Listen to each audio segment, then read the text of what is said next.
warahmatullahi wabarakatuh. Alhamdulillah wassalatu wassalamu ala Rasulillah. Segala puji bagi Allah Subhanahu wa taala, juga salawat dan taslim besar Muhammad sallallahu alaihi wasallam. Kita lanjutkan dosa-dosa besar, dan siang ini masuk ke dosa besar 73, masalah berjudi.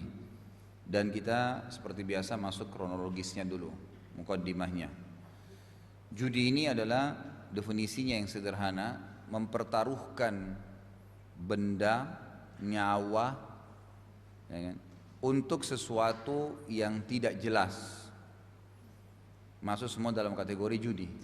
Mempertaruhkan harta ataupun jiwa pada hal-hal yang tidak jelas, gitu kan. Bahasa lainnya lebih sederhana juga, mengundi nasib. Itu judi berarti sama dengan mengundi nasib. Begitu judi.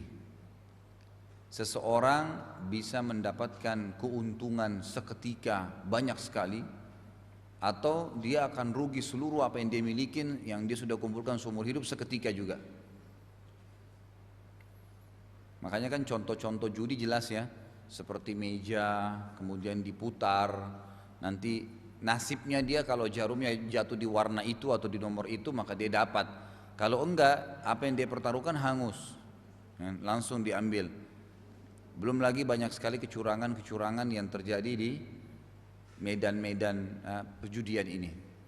Ada beberapa jenis perjudian yang dilakukan di zaman jahiliyah. Yang pertama adalah mereka melemparkan anak panah dengan target tertentu. Misal pohon tertentu, titik tertentu, atau garis tertentu. Siapa yang berhasil mencapai panahnya ke target itu, maka dia berarti yang menang, gitu kan? Dia berarti yang menang. Kemudian kalau dia menang, dia punya hak untuk mengambil apapun dari orang yang kalah. Bisa sampai pada tingkat mengambil istrinya, mengambil anaknya jadi budak. Pokoknya dia mengundi nasibnya dengan itu, hanya dengan anak panah. Atau bisa mengambil seluruh hartanya, atau bahkan bisa sampai buruk sekali orang ini menjadi budaknya, gitu kan? Hanya dengan mengundi. Biasanya juga mereka menggunakan batu yang diwarnain atau diberikan ukiran tertentu. Kemudian seperti kalau kita sekarang menggunakan dadu ya, yang dilempar, nanti kalau dia kembar, kalau dia memiliki warna yang sama atau apa itu, maka secara otomatis dia akan menang. Walaupun tidak ada sesuatu yang digerakkan, hanya warna bertemu warna, secara otomatis langsung dia mengatakan kau jadi budak saya. Udah jadi budaknya mulai hari itu. Udah dia bisa perjualbelikan, dia cambuk semaunya dia, maunya jadi budaknya. Nah ini contoh, salah satu contoh judi di zaman jahiliyah. Contoh yang lain, mereka mengundi nasib juga dengan bulu hewan, ya, bulu hewan seperti bulu burung ya. Biasanya itu bulu burung. Yang pernah saya jelaskan itu tatayur. Mereka memasukkan di dalam sebuah kotak, kemudian diambillah. Mereka nasib-nasiban mengambil.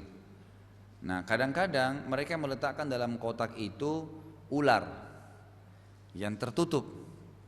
Siapa yang berhasil mengambil bulu tadi tanpa disengat oleh ular, dia yang menang.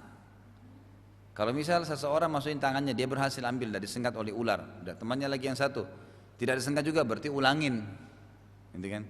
Berarti mengulangin. Nah itu termasuk juga bagian judi yang ada di zaman dahulu. Tentu sama ya, kalau dia menang ya terserah dia. Ya, dia sampai pada tingkat hal-hal yang buruk, dan ini masih terjadi sekarang. Seperti di Jepang itu masih ada. Jadi kalau kalah, dia bisa memotong tangan lawannya, misalnya, atau memotong jarinya. Seperti itulah gambaran-gambaran perjudian ini. Jadi betul-betul dia mengundi nasibnya. Itulah perjudian. Bisa hilang segala sesuatu yang dia miliki seketika, gitu kan?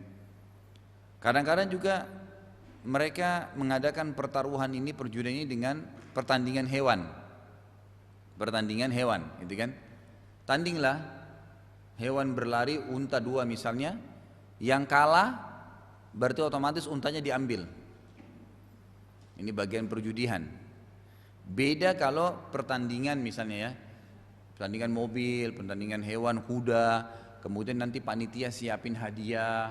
Hadiahnya juga itu adalah tidak setimbal dengan harga kudanya, piala misalnya, itu masih umum, tidak ada masalah.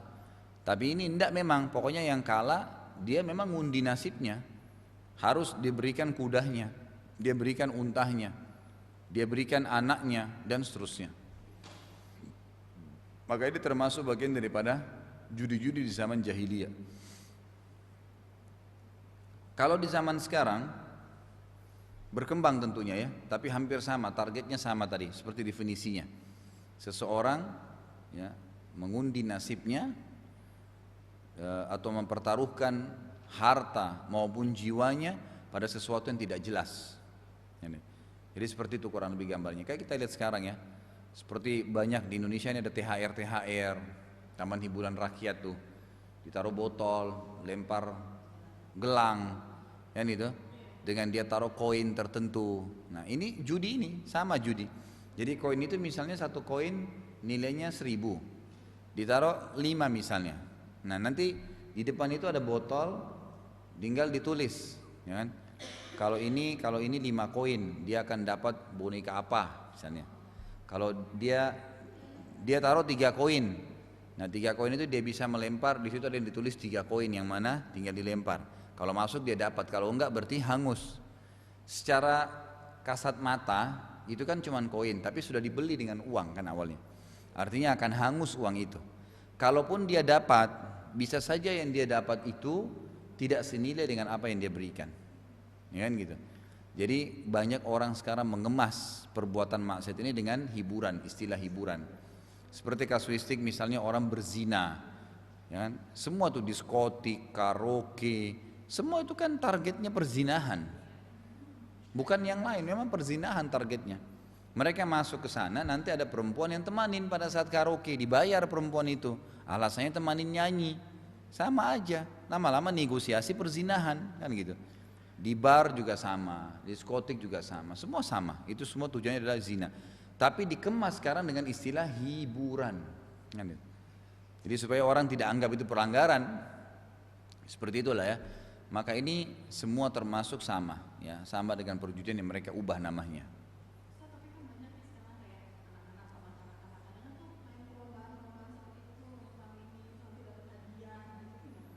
Ya, jadi kalau saya berikan tadi contoh, kalau bertanding 2 hewan, kuda misalnya, kalau ada panitianya, kalau menang dikasih hadiah sebagai penghargaan karena prestasi, itu lain. Ini tidak masuk dalam perjudian, karena sebenarnya dia bukan mengundi nasib ini menghilangkan, iya.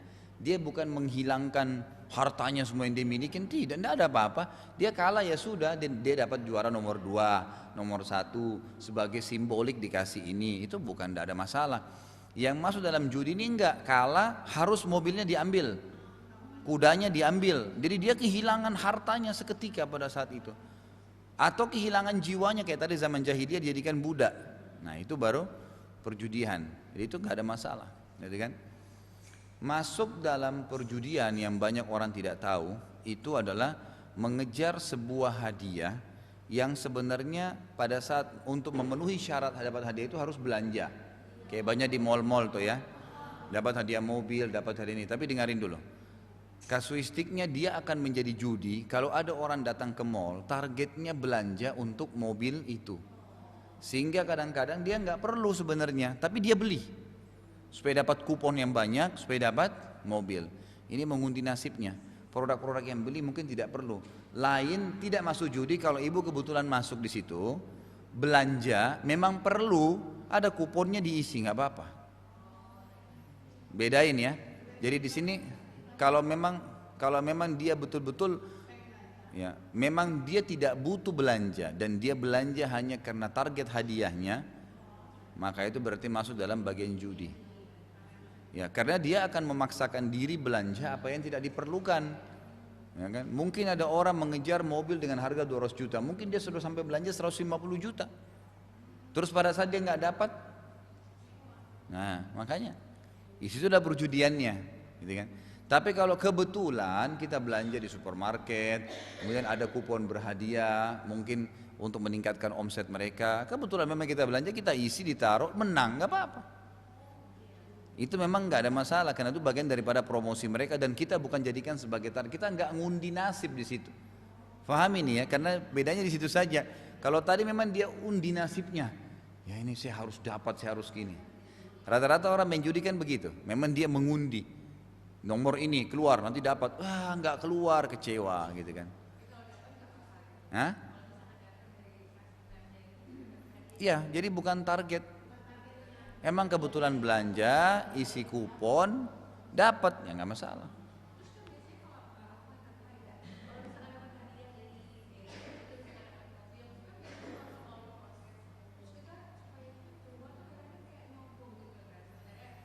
Enggak, sogok gini, sogok itu di dalam Islam yang dilarang adalah pada saat ibu nggak punya hak di situ.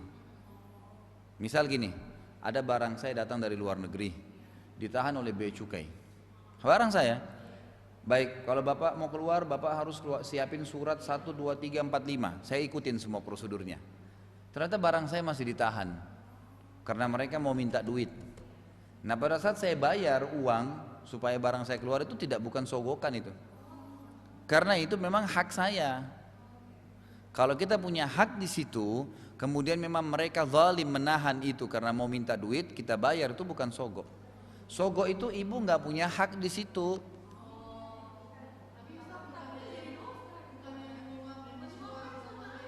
Itulah suap, itu kan sogok namanya.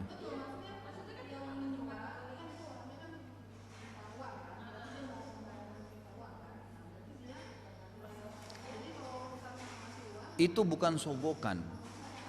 Selama itu adalah haknya ibu, bukan sogokan. Tidak. Lah ya, memang itu, sebab itu hak kita. Begini loh contohnya. Ibu mau kerja di satu tempat, ibu nggak ada sama sekali ilmunya di bidang itu, tapi bayar supaya bisa dapat jabatan. Nah itu sogok. Karena nggak ada hak di situ, kita nggak punya hak, nggak ada urusannya kita di situ sebenarnya. Tapi kalau memang barang kita ditahan, gitu kan, memang nggak bisa kecuali harus bayar, ya sudah. Bayaran itu memang karena kita mau mengambil hak kita. Itu. Enggak, itu bukan sogok. Hah? Dia masuk dosa tapi bukan sogokan, dia dosa kezaliman. Sogok itu gini, dua belah pihak mau. Kamu bantu saya ya, ini bayar. Yang sana memang sengaja bantu untuk supaya dapat. Itu yang namanya risyuah, sogok menyogok. Hah?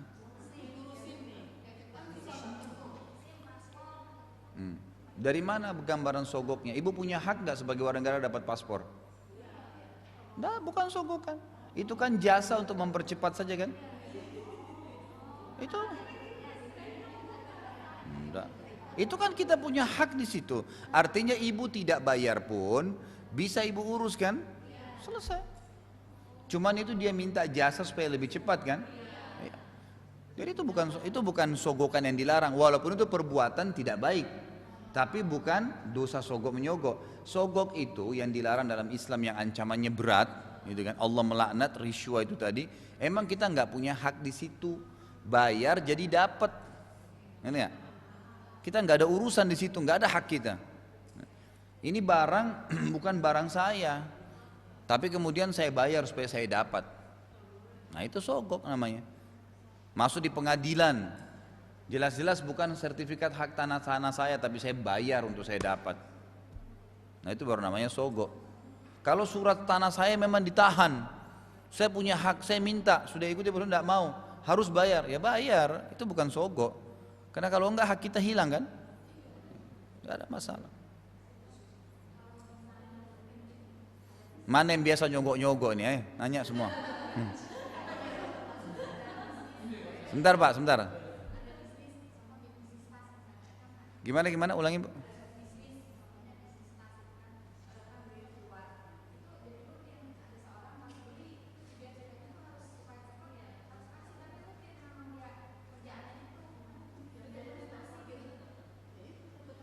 Nah, saya sudah kasih kata kuncinya.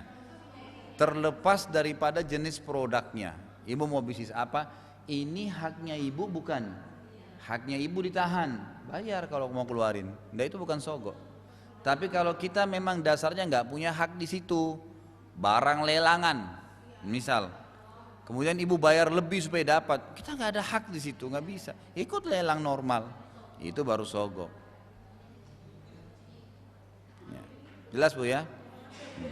Siapa lagi yang biasa sogok?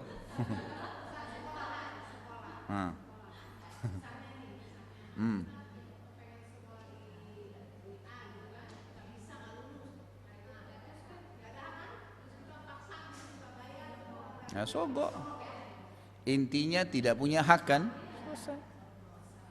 Nggak ada masalah. Sebab dia kalaupun ikut normal, dia nggak bisa kan? Ya sudah berarti dia nggak punya hak. Loh itu berdosa tadi kalau itu. Enggak apa-apa. Enggak apa-apa. Ya. Mana lagi? Ya ahli sogok.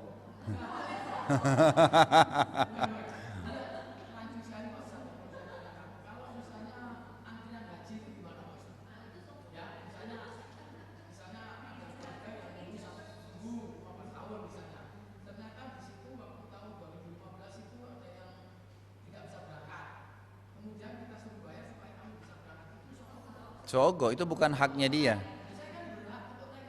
Iya tapi kan sudah ditentukan tahunnya. Bapak misalnya 2017, tapi bapak majuin diseret, digeser orang lain. Itu bukan hak bapak, hak dari mana itu? Kita kan tidak bisa di situ. Kalau tadi kasus paspor, dia nggak ada geser orang lain. Emang dia bisa selesaiin pada saat itu? Kalau haji kan ada kursinya, nggak bisa. Kembalikan saja ke masalah itu punya hak atau tidak. Kalau bapak tadi nggak punya hak untuk maju kecuali memang ada kuotanya yang kosong, misalnya lebih. Kemudian dia bilang kalau mau masuk di kuota ini bayar, ya sudah, itu lain. Tapi kalau untuk sampai digeser orang lain, itu nggak boleh.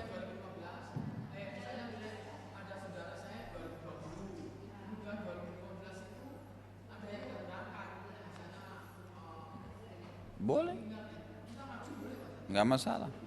Iya. Nah, karena itu kan memang tidak ada, memang bisa menjadi hak di situ karena memang dia terbuka, bisa orang mendapatkannya. Sudah ya?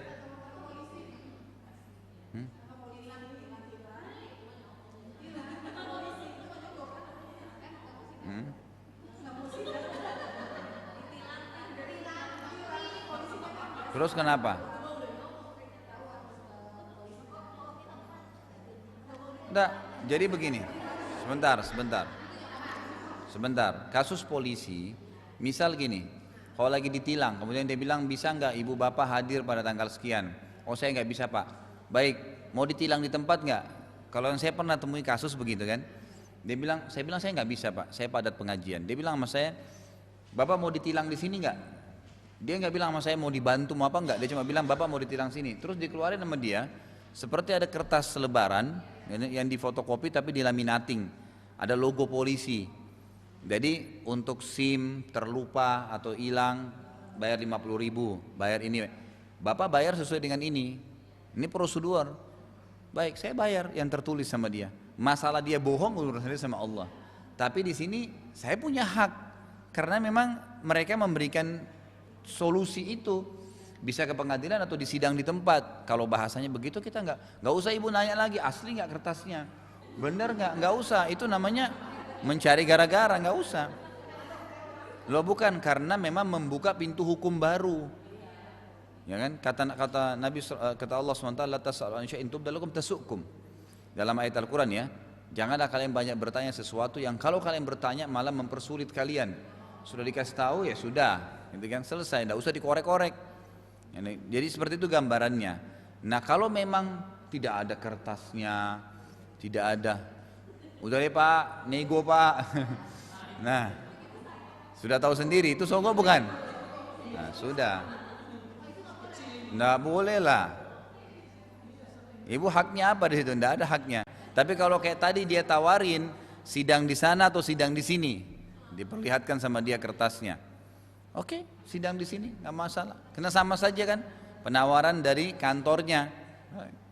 Sebab saya pernah lihat sendiri ya, polisinya keluarin nama saya, mungkin karena dia saya pakai kopiah segala, dia keluarin nama dia kertasnya, itu memang ada logo kantor polisi dan kertas dilaminating rapi, emang ada dari mobilnya dia dikeluarin, ini Pak, ditilang di tempat itu ini biayanya. Ya udah saya ikutin itu saja, gitu kan? Karena saya nggak mungkin ke pengadilan, selesai. Tapi kalau ibu bapak nego-nego di situ ya itu lain, tuh negonya sudah masuk dalam sogokan nantinya.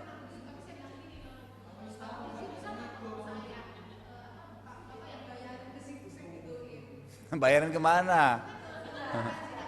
Mana boleh Bu.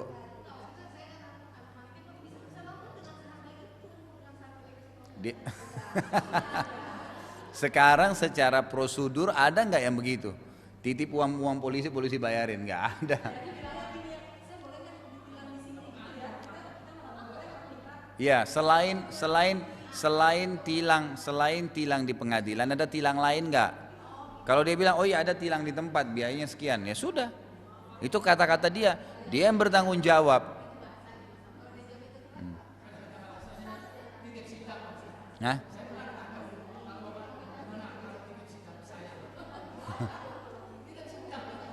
ya sudah, itu urusan dia dengan Allah. Ya apa sajalah bahasanya, saya bukan polisi. Intinya saya jelaskan. Makanya jangan melanggar.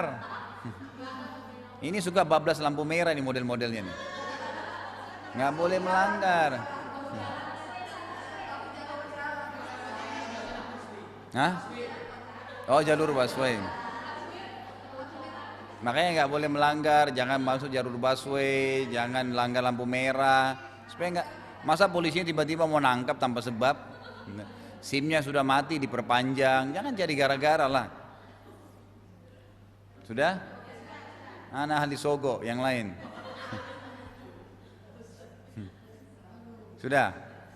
Baik, jadi itu termasuk bagian daripada model judi yang sekarang orang mengundi nasib. Jadi kalau ada hadiah pun di mal-mal, di sebuah perusahaan, di sebuah ini, boleh kita saja mendapatkannya tapi bukan jadi target. Jangan beli produk karena hadiah itu.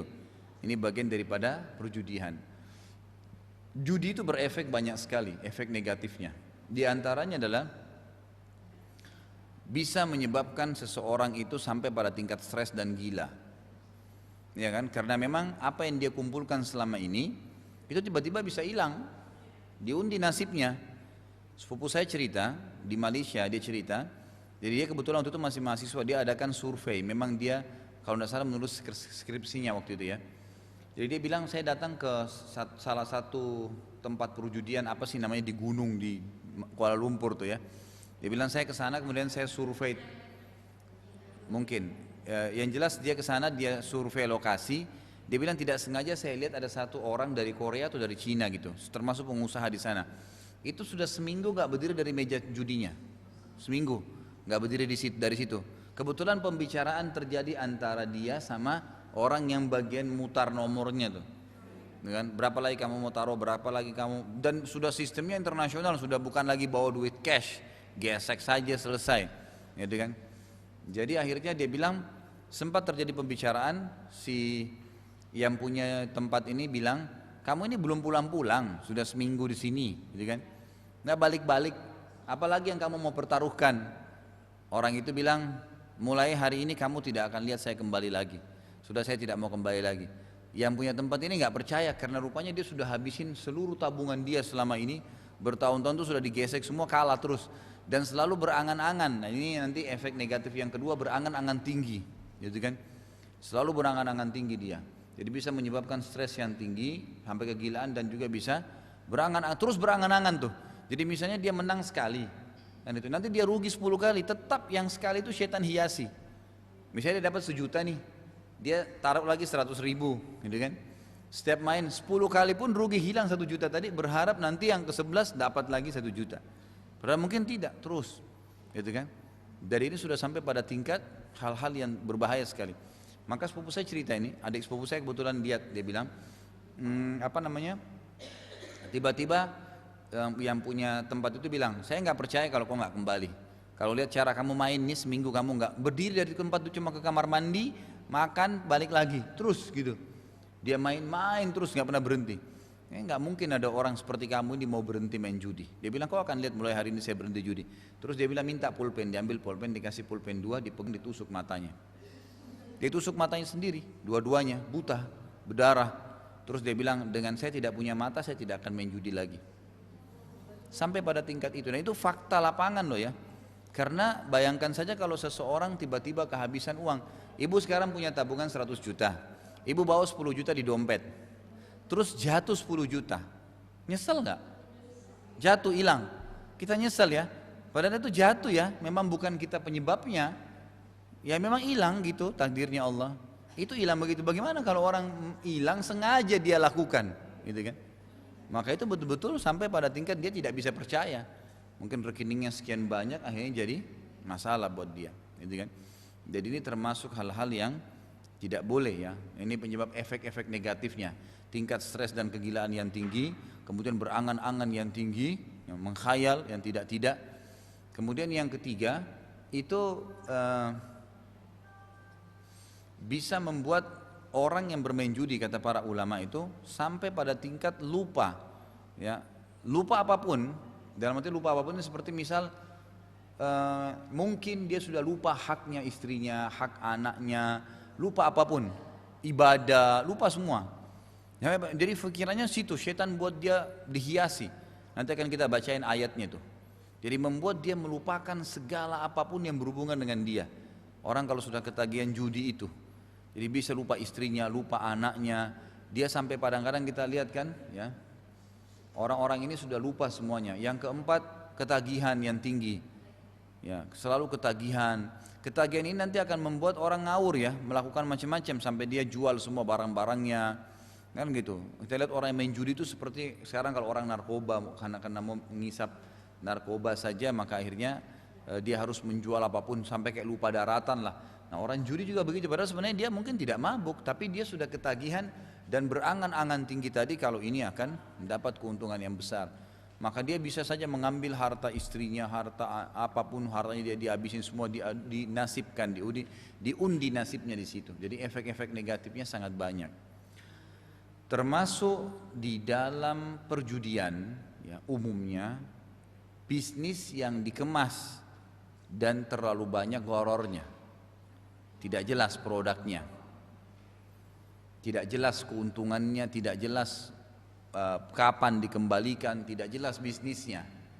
Ya seperti banyak sekarang itu ada di Jakarta ini ada ya. Sempat saya ketemu sama beberapa marketingnya, itu mereka menawarkan saham emas. Kemudian mereka pada saat menawarkan saham emas itu, ya, cuman angan-angan, tidak ada produk emasnya. Jadi cuman diberikan PIN dengan bayar $10.000, kurang lebih 100 juta, kemudian langsung bisa bermain di saham mereka, masuk ke perusahaan mereka secara di internet, kemudian kita punya PIN sendiri, masuk kita jual beli sendiri, kan gitu. Nanti kalau rugi ya rugi, untung ya untung, gitu kan. Sampai saya komunikasi lama sekali, terakhir saya bilang, saya mau kamu jujur, perusahaan ini umumnya nasabah kalian ini untung, mayoritasnya itu rugi. Dia bilang terus terang Pak, rugi 60-70% itu rugi semua. Cuman yang untung paling 30%, itu pun sedikit sekali. Jadi kalaupun mereka untung misalnya hari ini $1.000, $2.000, nanti besok rugi 3.000. Tapi begitulah, terbawa angan-angan yang tinggi, kalau dia akan dapat $10.000 lagi nanti. Seperti itu.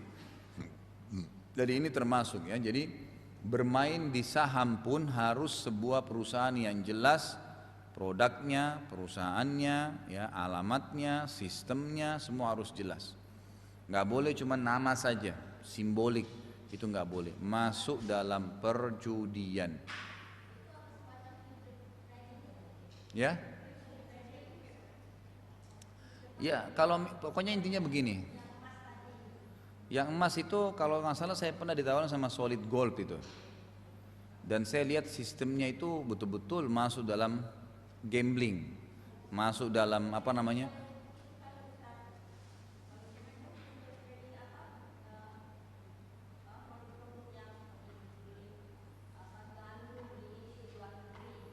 Pokoknya kalau produknya jelas, perusahaannya jelas, ada izin perusahaan. Kan sekarang di bursa efek pun itu kan ada perusahaan yang jelas, internasional ada, produknya di lapangan orang lihat, dibuka sahamnya kayak itu hari Garuda buka saham, penerbangannya pesawat maskapainya ada, perusahaannya jelas milik negara, sahamnya bisa dibeli, ya udah, nggak ada masalah kan. Tapi kalau perusahaan yang tidak jelas, tadi seperti saya bilang PT Solid Gold itu saya sebutkan namanya karena saya lihat efeknya bahaya, banyak umat Islam yang terjerumus dalam situ. Jadi kalau ibu-ibu dan bapak ada didatangin oleh mereka, saya sarankan tolak langsung. Selalu nawarin dengan invest 10 ribu dolar, itu nanti ada akadnya resmi segala gitu kan. Nanti 10 ribu dolar itu dikasih pin. Nah, kemudian mulailah dia boleh bermain. Ya, istilahnya dia bermain, dia masuk. Kemudian saya tanya gimana caranya diperlihatkan begini, begini, begini. Semua itu cuman sekitar ini nanti. Kalau ada selisihnya maka dapat untung. Jadi orang sibuk di depan layar ikutin terus gitu kan. Hampir 24 jam diikutin sama dia, nanti naik dijual sekian poin. Itu kadang-kadang terlambat saja menjual. Misal internetnya lagi low, tiba-tiba kita sudah beli nih, kemudian ternyata internetnya low, tidak sempat, tiba-tiba dia turun, gitu kan? Jadi kita tadinya beli, ternyata kita diharap untung, sekarang jadi rugi hanya dengan kasus itu betul-betul ngundi nasib yang luar biasa. Gitu kan, sampai di kota Makassar tuh perusahaan mereka pernah di demo, ya didatangin oleh banyak nasabah-nasabah karena memang yang masuk 10 ribu dolar itu umumnya orang rugi semua awalnya. Nanti kalau orang punya dana yang kuat 100 ribu dolar, mungkin 1 juta dolar diikutin sekalian, seterusnya. Dan saya tanya bagian marketingnya, targetnya memang sebenarnya setiap marketing itu ditarget kalau dapat 1 juta dolar, kan satu nasabah 10 ribu dolar minimal. Kalau mau ikut ya 10 ribu dolar berarti kan dia butuh 100 orang.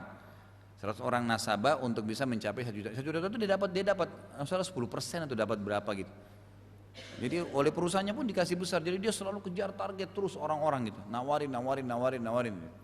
Jadi kalau dia lihat misalnya ibu dan bapak punya rekening yang besar di bank, saya tidak tahu bagaimana mereka mengambil data ya, karena nomor telepon saya pun didapat setahu saya dari perbankan, gitu kan. Mungkin adanya transaksi gitu kan.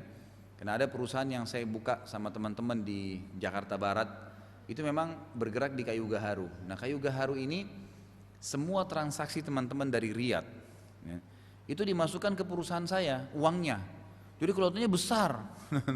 Padahal sebenarnya itu bukan semuanya untuk ke perusahaan Ajwad itu, tapi itu hanya melalui kita saja supaya dia satu rekening ditransfer, maka Ajwad ini yang bagikan nanti ke orang-orang yang dia belanja gitu kan. Jadi kalau masuk itu 2 juta, 3 juta US, 5 juta US, besar. Itu sampai orang-orang pada kejar semua nih, siapa di rootnya, siapa komisarisnya. Saya di situ di rootnya. Nggak tahu dari mana dapat nomor HP saya gitu. Jadi pada telepon, hampir tiap hari itu ada saja telepon masuk. Pak dari ini Pak, mau ketemu Pak, minta waktu Pak, dan seterusnya. Selalu begitu, dan hampir penawarannya sama. Makanya saya sangat tahu kasus ini karena pernah saya ketemu. Bagian marketingnya datang ke restoran saya di Kalibata, lalu terangkan panjang lebar gini-gini, untungnya pasti dapat dan segalanya. Setelah saya lihat sistemnya, nah ini nggak boleh. Jelas ini sistem judi, nggak boleh. Ya jelas kita cuma dikasih pin dengan 10 ribu dolar. Kenapa? Loh iya, saya sampaikan karena rata-rata marketingnya muslim. Marketingnya itu muslim, mereka tidak tahu gitu. Dan kebanyakan mereka keluhan konsumennya itu setelah mereka bermasalah gitu kan. Itu komplain pun memang di akadnya ditulis kalau komplain masuknya ke pengadilan bukan ke kantornya mereka. Jadi ada akadnya begitu. Mereka pintar, jadi orang nggak bisa komplain ke kantornya. Banyak sekali, dan ternyata bukan 1-2, ada banyak perusahaan begitu. Karena saya tahunya ada pernah marketingnya itu pernah ketemu saya di Kalibata. Kemudian dia tahu mungkin ya ada beberapa dana-dana yang memang mampir di rekening PT. Kemudian dia coba lagi dengan cara yang lain. Dia pindah ke perusahaan yang sama tapi perusahaan lain ya, namanya lain, itu telepon saya lagi untuk coba menawarkan lagi dan seterusnya. Saya nolak, saya nggak mau, nggak bisa, ini haram. Temannya lagi yang telepon, Pak ayo kita hantam pasar Pak, harus kita begini, di SMS macam-macam. Ya sudah nggak bisa. Tapi ini jelas tidak jelas produknya ya, tidak ada. Kalau emas dibawa, ini loh emas, kita mau jual emas nih, belinya sekian. Kalau kita jual mengikuti perkembangan mungkin akan seperti ini, ada keuntungan, silakan emasnya dipegang, silakan. transaksinya jelas pada saat itu, ada barang, ada produk, gitu kan.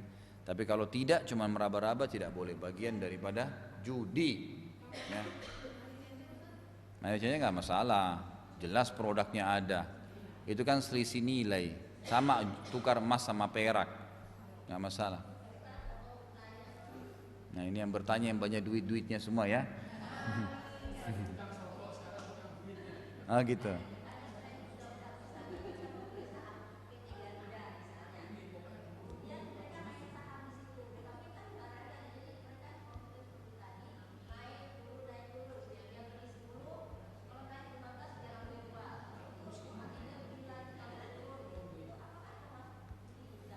Kalau jelas itu memang mengikuti perkembangan maskapainya. Memang dengan penerbangan sehari sampai sekian ratus, sekian route gitu kan. Memang itu meningkat konsumen. Sekali penerbangan mungkin bisa 300 konsumen, ternyata sekarang meningkat jadi 400 sehingga bisa dilempar di sahamnya di pasar yang mau beli. Memang dengan sistem yang benar, bukan rekayasa. Maka nggak ada masalah. Tapi kalau misal maskapai ini dalam kondisi stabil saja atau mungkin rugi, tapi saham ini terus membengkak dengan nilai-nilai yang direkayasa, itu nggak boleh. Saya tidak tahu nanti bagaimana itu di dalamnya ya. Ini saya bicara secara global, hukum syar'inya. Ya, ruang lingkup saya di situ. Saya tidak tahu di dalam ini mereka bagaimana permainan. Tapi kalau mereka merekayasa data dan ibu tahu, ibu nggak boleh ikut. Ngerti, melalui bursa pun sama. Kalau bursa itu dihubungkan, ya, saya nggak tahu. Ibu kan juga bilang biasanya, Allahu alam. Nah, tambah lagi didengar, itu tambah jauh lagi. Jadi kalau memang ibu mau serius ikut, ibu pastikan, gitu kan? Pastikan benar ini usaha karena banyak orang menyesal terakhir. Itu kan karena subhanallah semua usaha yang tidak tertuju sesuai dengan syari pasti rugi, bangkrut. Nanti dengan caranya hikmahnya Allah, ya. Mungkin dengan cara apalah, kadang-kadang untuk menenangkan konsumen dinaikkan, diberikan keuntungan-keuntungan. Padahal sebenarnya mungkin perusahaannya rugi. Nah, ini termasuk hal-hal yang mungkin harus diperhatikan. Baik, saya bacain dalilnya ya. Diangkat oleh Imam Az-Zahabi surah Al-Maidah ayat 90 sampai 91. A'udzu billahi minasyaitonir rajim. Bismillahirrahmanirrahim. Innamal khamru wal maisiru wal ansabu wal azlamu rijzun min amali syaitani fajtanibuhu la'allakum tuflihun. Innama yuridu syaitanu an yuqi'a bainakumul adawata wal baghdha'a fil khamri wal maisri wa yasuddakum an dzikrillahi wa 'anis shalah fahal antum muntahun. Sesungguhnya meminum khamar. Apa itu khamar? Bukan minuman. Semua yang kalau dikonsumsi, makanan, minuman, suntikan, apa saja, hirupan, semua yang memabukkan khamar namanya. Jadi bahasanya sebenarnya bukan meminum khamar, mengkonsumsi khamar. Karena hirup orang ganja itu sama khamr, suntik khamr kalau memang dia memabukkan, ya, itu semua masuk dalam kategori khamr. Jadi jangan dibayangkan khamr itu cuma minuman, karena kalau minuman berarti hanya yang cair. Sementara narkotika masuk dalam yang dilarang, itu khamr semua, serbuk, semua khamr. Pokoknya apapun yang dikonsumsi ke dalam tubuh dan membuat orang itu mabuk atau lupa, keluar dari akal normalnya.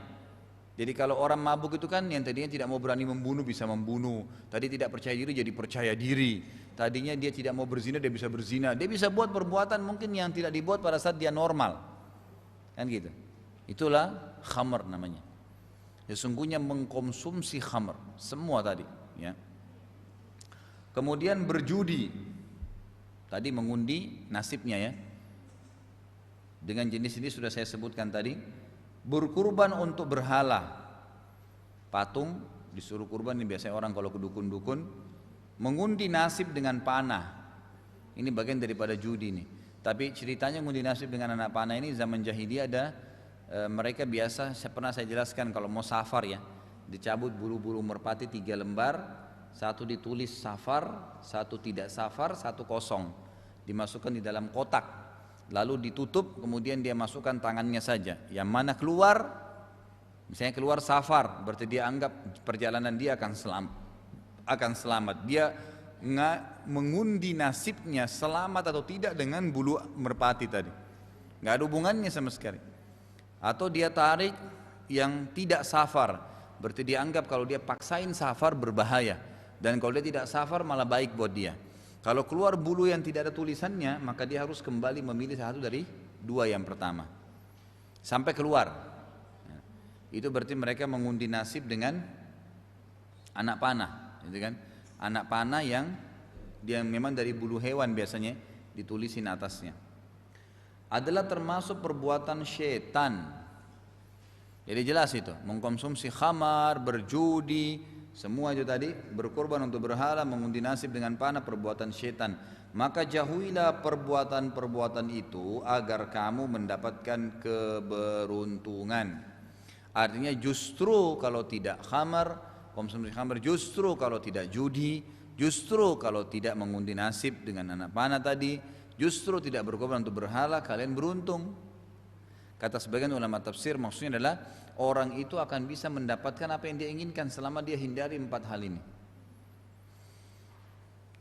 Sesungguhnya syaitan itu bermaksud hendak menimbulkan permusuhan dan kebencian di antara kamu lantaran mengkonsumsi khamar dan berjudi itu. 2 hal ini rata-rata orang kalau sudah mabuk mudah berantem. Judi mudah marah, berantem. Jadi kalau di bar, diskotik segala tempat khamar itu sudah biasa orang kalau berantem. Tidak ada ceritanya satu malam itu nggak ribut. Pasti akan berantem, pukul-pukulan, udah nggak sadar, membunuh pun tidak ada masalah buat dia, gitu kan? Seperti itulah. Jadi Allah Subhanahu Wa Taala sudah membongkar kedoknya syaitan. Syaitan bermaksud hendak menimbulkan permusuhan dan kebencian. Jadi ada 2 hal ya, saling memusuhi, saling benci satu sama yang lain. Ini 2 penyakit yang berbahaya.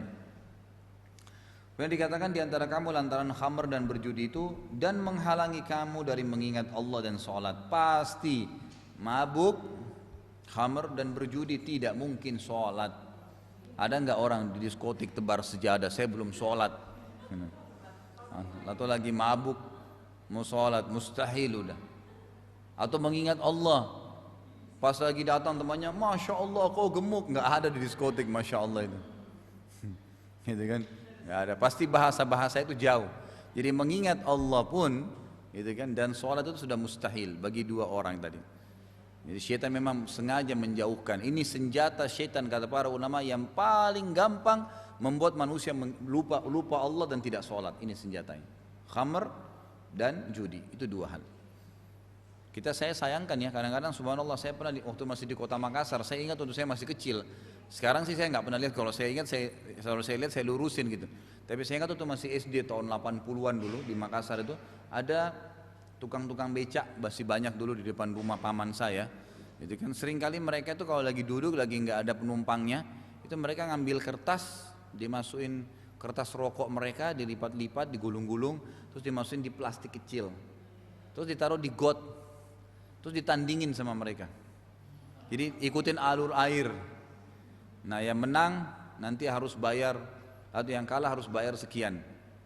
Ini termasuk bagian daripada judi-judi yang banyak orang lakukan, kecil-kecil. Atau dulu kita ingat ada porkas ya, porkas sama. Nah, dulu ngundi nasib dengan kertas nomor, sampai pergi ke kuburan, pergi ke orang-orang yang non muslim minta-minta sio-sio apalah macam-macam. Ini semua bagian daripada judi. Syaitan mau membuat orang jauh dari sholat. Nggak bakal sholat orang-orang begini udah. Dan kalau sudah tidak sholat, apa yang bisa membedakan orang itu muslim atau kafir? Sholat. Kata Nabi SAW, ini jadi senjata paling luar biasa dari syaitan. Kata Nabi SAW, al-ahdul ladzi bainana wa bainahum tarkus shalah, faman taraka faqad kafar. Perbedaan dasar antara kami dengan orang-orang kafir sholat. Siapa yang meninggalkannya dia telah kafir. Jadi jelas sekali di sini dalam hadis ini dikatakan perbedaan dasar tipis yang memisahkan seseorang hamba itu dengan kemusyrikan adalah sholat. Dia meninggalkan berarti dia sudah kufur, gitu kan? Jadi ini senjata syaitan. Maka berhentilah kamu dari mengerjakan perbuatan tersebut. Kalau ada orang bilang saya ketagihan, berhenti langsung pada saat itu. Insya Allah tidak akan ada masalah kalau dia berhenti.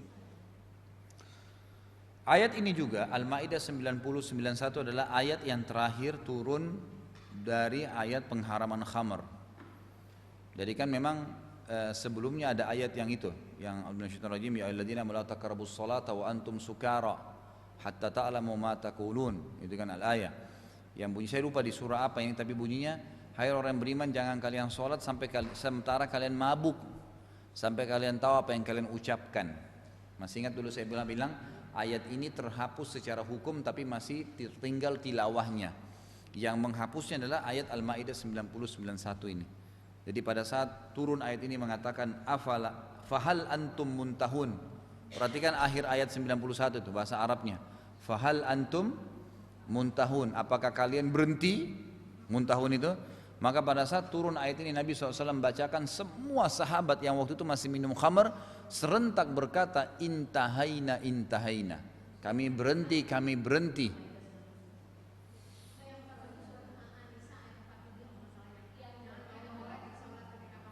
An-Nisa, baik,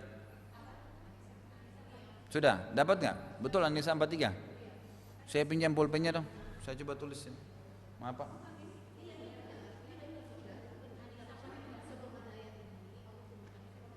An-Nisa ayat berapa? 43.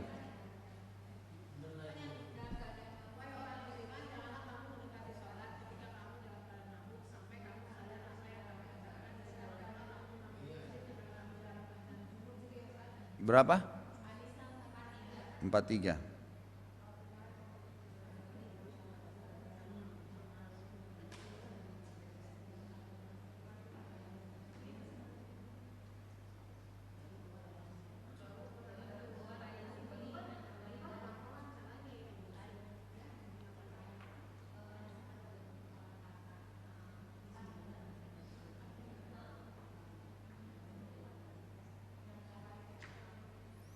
Jadi banyak orang tidak paham tentang ayat tadi itu. Makanya mereka ada yang bilang, oh kalau tidak mabuk boleh sholat, kan itu. Karena pahamnya padahal ayat itu sudah terhapus secara hukum. Tilawah.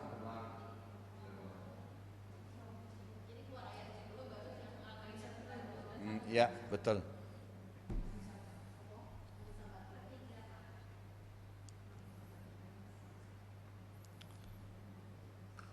Jadi pada saat turun firman Allah terakhir firman tadi, fahal antum muntahun, apakah kalian berhenti?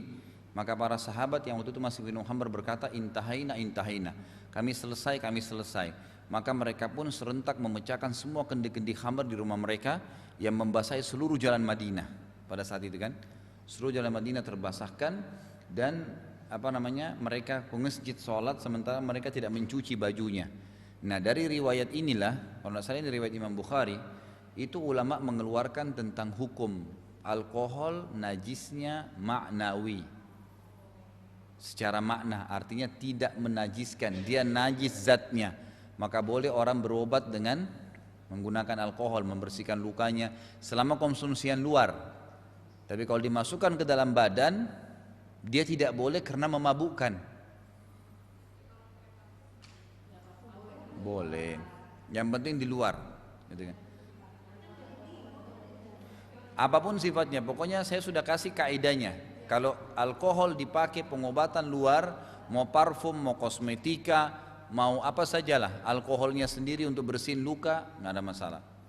Karena jelas sahabat mereka terkena bajunya dengan khamr pada saat itu, yang jelas-jelas beralkohol, tapi mereka gitu kan, sholat tanpa mencucinya.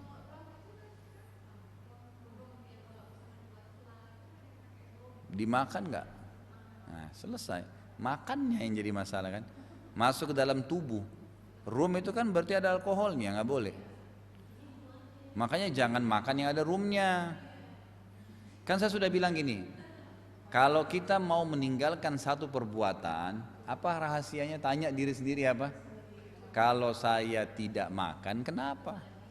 Kalau saya tidak ikutin teman saya ke diskotik, kenapa? Enggak ada apa-apa, bukan tangan kita putus, kuping kita hilang, enggak ada apa-apa. Lalu kenapa harus? Kan? Artinya insya Allah masih bisa makan tanpa pakai rum, gitu kan? Insya Allah bisa cari, karena itu berbahaya memang, itu nggak boleh alkohol masuk ke dalam tubuh, apapun namanya, diubah istilahnya kan? Ya kadang-kadang dibuat. Jadi kalau buat pun kue sus tadi, ya cobalah pakai fly yang tidak ada apa namanya rumnya, gitu kan? Ya.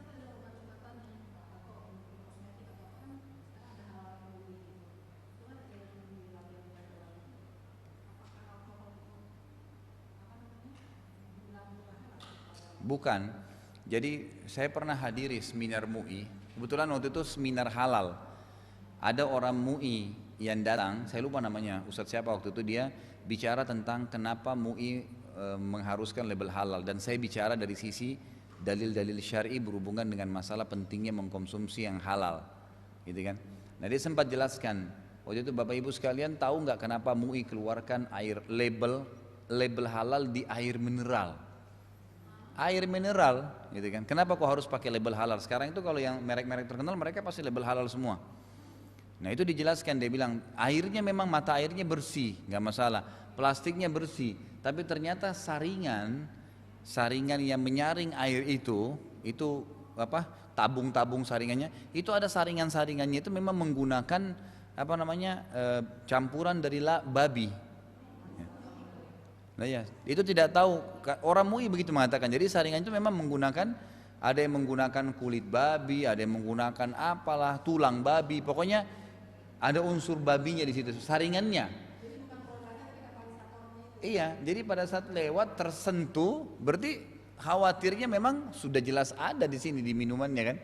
Makanya di situ kenapa harus ada label halalnya. Contohnya, nah kalau mungkin ibu tarik tadi ke kosmetika ya, sudah ada jawabannya di situ ya. Bisa saja mungkin ada bahan-bahan yang dikhawatirkan dari bahan kimianya kosmetika yang meresap ke dalam badan. Mungkin ada yang cuma sampai di atas kulit. Ya mungkin karena itu yang meresap ini harus dipastikan bersih, ya gitu. Ada lagi? Gak boleh, haram. Saya selalu ingatkan dalam pengajian saya, jangan minum obat yang ada campuran haramnya. Hadisnya begini, dalam hadis sahih kata Nabi SAW, Allah tidak menjadikan kesembuhan kalian pada hal-hal yang ia haramkan. Kalau ibu masuk rumah sakit, kemudian dokter bilang, bu, ibu kalau nggak disuntik dengan ini, ibu nggak bisa sembuh. Apa itu dok? Ini campuran lemak babi, nggak mau, jangan, nggak usah, nggak boleh. Itu bohong, kalau bisa sembuh nggak mungkin. Walaupun yang bicara seorang profesor, karena kita punya Allah yang berbicara, Nabi Muhammad SAW yang sampaikan nggak mungkin, gitu kan? Jadi kita hanya boleh mengkonsumsi yang halal. Saya bilang sama istri saya, setiap kali kalau beli obat di apotek, kadang-kadang punya persiapan untuk anak-anak sakit, demam, selalu, terutama obat batuk tuh, obat batuk yang selalu ada alkoholnya. Tanya apotekernya, ada obat batuk nggak alkohol nggak? Banyak, banyak. Beli yang tidak beralkohol, banyak, ada free. Sama dengan mouthwash tuh, obat kumur-kumur di kamar mandi. Pakai yang, ambil yang free alkohol, gitu kan? Ada satu merek itu saya nggak usah sebutin, terkenal, itu pakai alkohol semua. Jadi lebih baik jangan, jauhin, gitu kan? Saya pakai di rumah memang ada yang free alkohol banyak, jadi jauhilah. Karena kalau sudah masuk ke dalam ini berbahaya. Ya bu ya.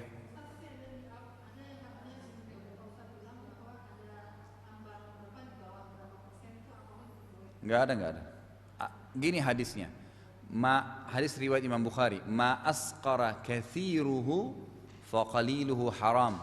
Kata Nabi SAW, kalau dikonsumsi banyak memabukkan, setetesnya pun haram. Jadi bukan ibu mabuk pada itu atau tidak, bukan itu kasusnya. Oh saya minum obat batuk ini cuman 0,5%, saya nggak mabuk kok. Iya, tapi hadisnya mengatakan kalau dikonsumsi banyak memabukkan, sedikitnya haram. Jadi nggak ada celah untuk mengatakan boleh di situ, nggak bisa. Tadi pengobatan Nabi sudah bilang Allah tidak jadikan kesembuhan kalian pada hal-hal yang Dia haramkan.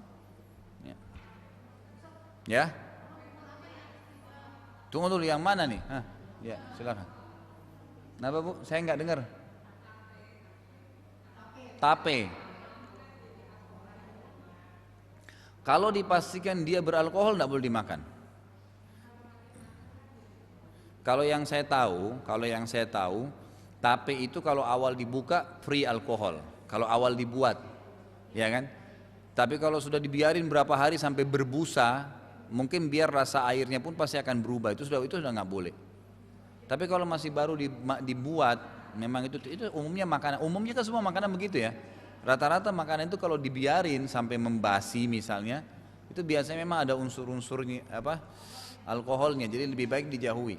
Bukan lebih baik, memang harus dijauhin ya. Jauhin. Dan kalau tidak makan tape kenapa? Nggak apa-apa, masih banyak makanan lain.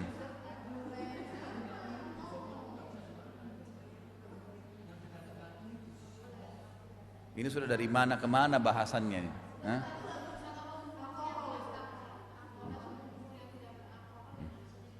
Kenapa? Semua ada. Kalau saya tahu itu ada Pepsodent keluarin, ada apa namanya lagi satu itu? Saya nggak tahu, tapi yang saya sering pakai cuma 2 formula. Itu di situ memang non alkohol, tapi kalau yang kayak Listerine ya itu ada, terus memang alkohol. Makanya ibu tinggal cari mana yang ada, pokoknya di situ tulisannya. Sama obat batuk juga ada yang free alkohol, banyak kok, banyak. Mana lagi yang bermasalah nih, obat-obat apa segala nih. Sudah. Baik, kita lanjut ya. Dan Allah Subhanahu wa taala menurunkan tidak hanya satu ayat tentang ya dimurkahinya memakan harta orang dengan cara batil. Maksudnya apa? Ibu-ibu dan bapak sekalian, kalau orang main judi, itu selain judinya sendiri diharamkan, permainan judinya ya, itu juga ada kasus memakan harta orang secara batil. Iya kan? Karena kalau orang buka tempat judi, orang ini kalah, diambil hartanya orang secara batil. Atau kalau dia menang, diambil uangnya orang ini secara batil, otomatis. Hanya dengan permainan saja.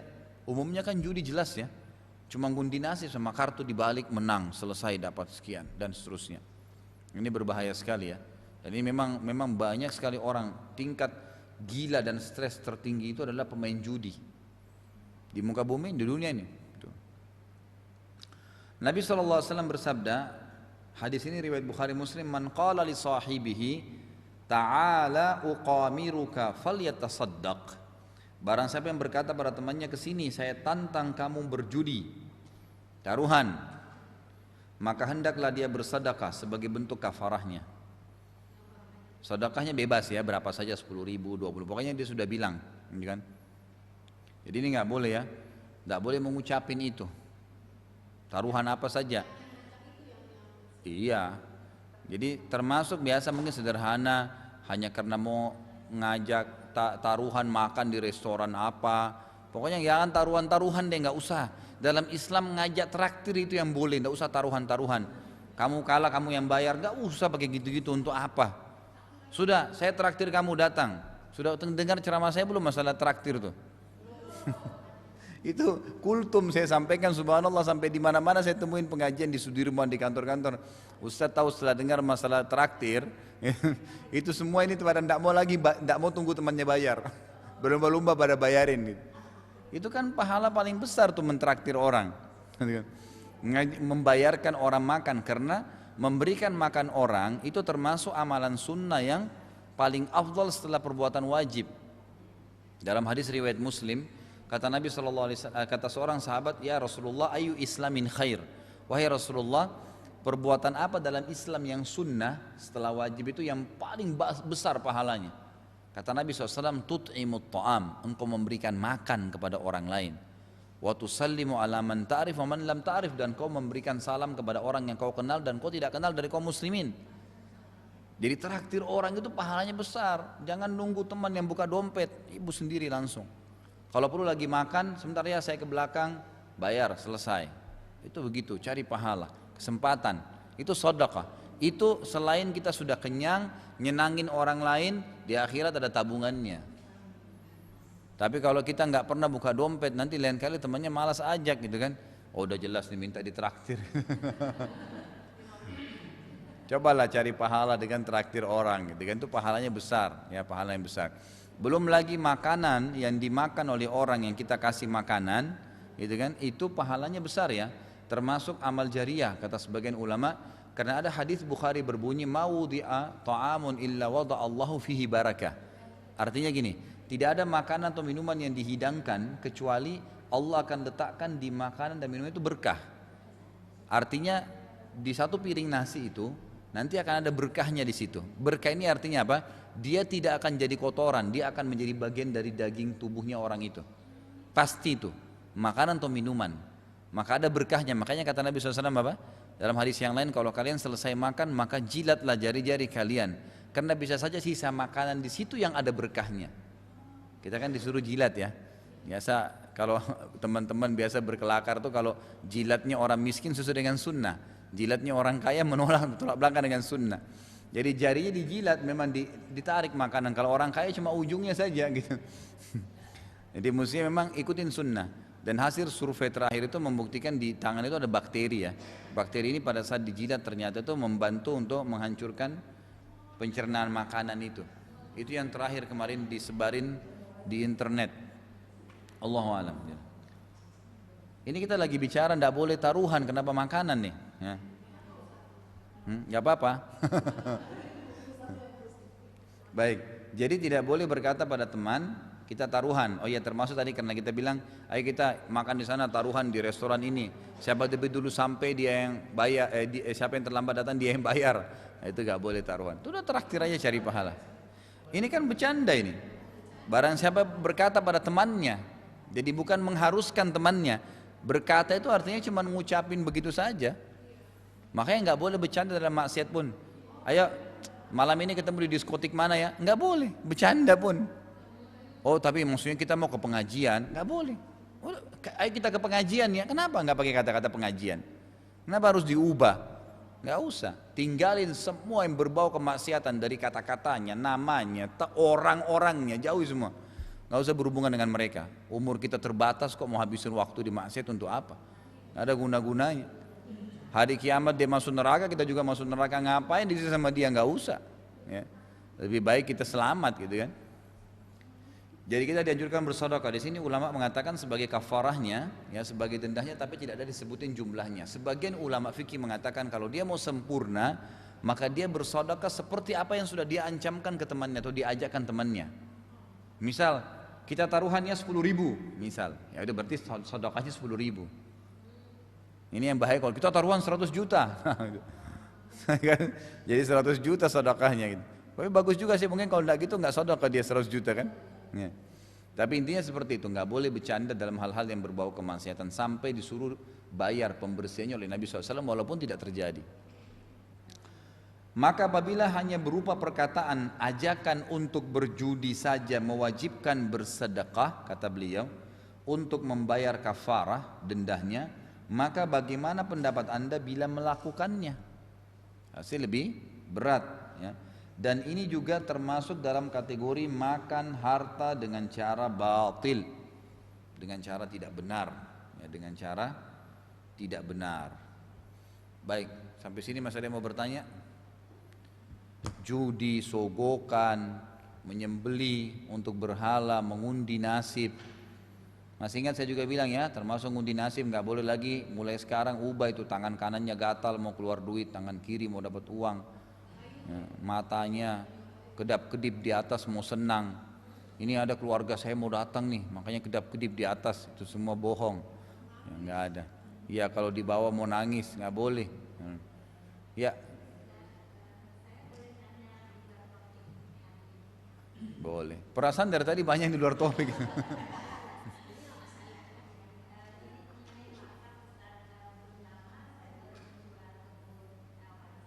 Mengenai wakaf.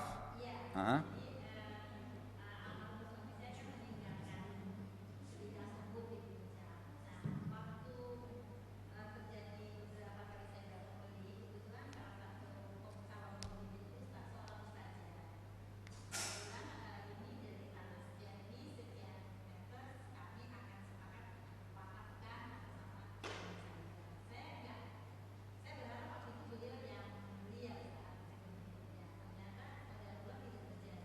Tunggu dulu, sudah laku belum nih? Oh kalau belum tawarin nih sekarang.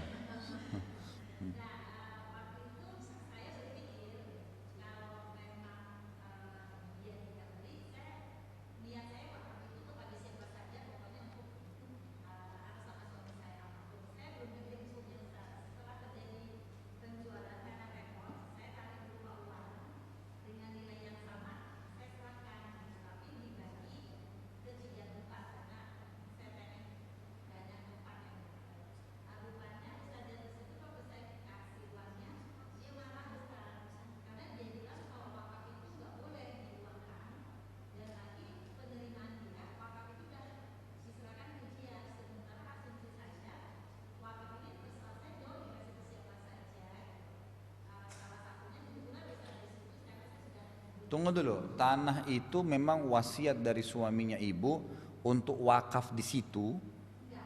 Oh ya sudah, kalau gitu nggak apa-apa, nggak masalah. Kalau penentuan wasiat dari pemilik, kemudian dia meninggal, tanah punya saya di puncak yang 5 hektar, 1 hektar untuk pesantren ya, selesai, nggak boleh diganggu, nggak boleh dijual, nggak boleh diduitin, selesai. Itu terserah yang 4 hektar mau dijual, 1 hektar ini pesantren. Siapa yang siap ambil kelola silahkan, ya enggak boleh.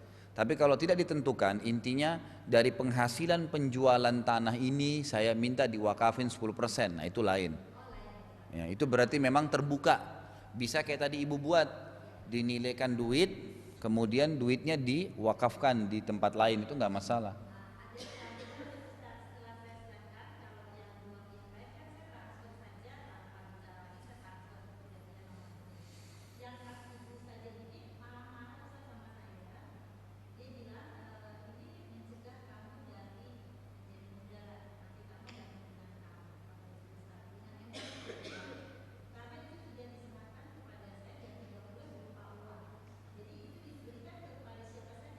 Ibu sudah bahasakan ke ustazah itu bahwasanya saya serahkan wakaf ke dia, gitu ya?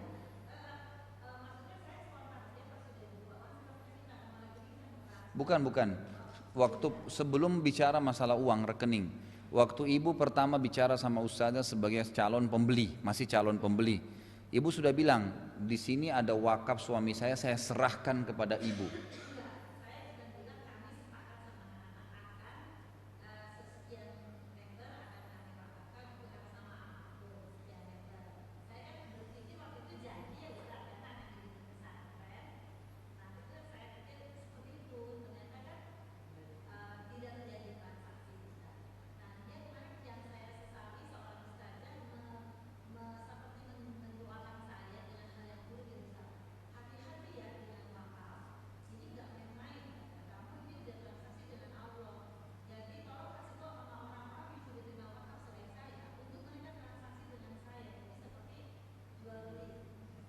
Enggak. Kalau yang seperti yang saya tangkap, saya ulangi lagi. Kalau ibu sebelum transaksi sama sebelum terima duit, ustazah ini calon pembeli, ibu memang membahasakan dengan jelas di tanah ini ada wakaf sekian meter dan saya sudah serahkan kepada ustazah. Ini berarti dia punya hak untuk bicara begitu karena memang sudah diberikan kepada dia. Silakan, itu berarti punya dia, dia yang mengelolanya, gitu kan? Tapi kalau misal tidak ada, memang tidak ada penunjukan itu. Hanya nanti ada nilainya. Setelah ada nilai, ibu beristihad secara pribadi bahwasanya nanti saya mau bagi ke 3 tempat. Berarti ibu dalam posisi yang benar. Dan itu tidak ada haknya dia untuk mengatakan seperti itu.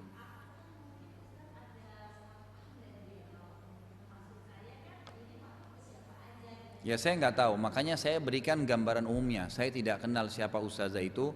Saya cuma tangkap cerita ibu sekarang. Kalau yang saya tangkap, maka ustazah itu tidak punya hak karena ibu tidak menunjuk dia sebagai penerima wakaf tunggal awalnya kan?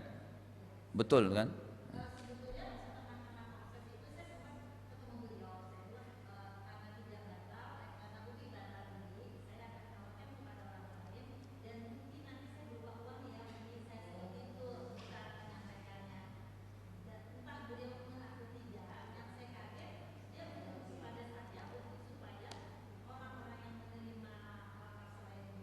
Enggak. Jadi nggak ada masalah. Nggak ada masalah. Nggak ada masalah.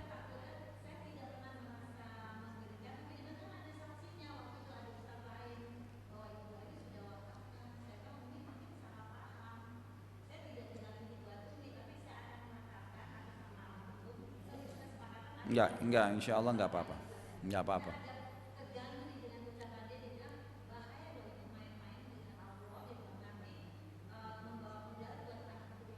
Enggak, insya Allah enggak. Enggak, enggak. Enggak ada sama sekali hubungannya. Dan dia tidak boleh sama sekali membahasakan sebenarnya seperti kesannya mengancam seperti itu. Karena pewakaf itu punya hak, ya. Itu pewakaf punya hak, apalagi ibu yang mewakafkan. Jadi begini, dalam Islam pun, misal gini, ibu wakafin nih sebuah sebidang tanah saya di Cibubur, saya wakafin 100 meter, gitu kan? Ibu wakafin, kemudian ibu belum serahkan ke siapapun. Ibu bilang, udah deh daripada yang di Cibubur, lebih baik saya wakafin yang di Bogor misalnya. Ibu alihkan niatnya, enggak ada masalah. Ya. Sama kasus tadi, kalau misalnya ibu bilang sama ustazah itu, maaf ya ustazah, waktu yang saya bahasakan wakaf itu, saya batalin, saya ingin wakafin ke tempat lain. Itu bukan hal pelanggaran dalam agama. Boleh saja, kecuali kalau memang sudah di tangan dia, udah dikasih, terus kita bilang saya mau tarik kembali, itu nggak boleh. Tapi kalau enggak kayak tadi itu memang masih kasusnya bisa saja, nggak ada masalah.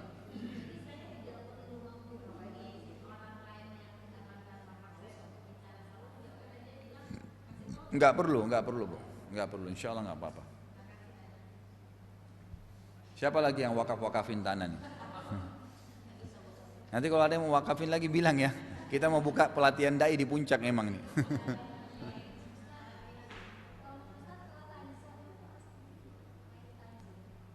Time zone sebenarnya tergantung mainannya.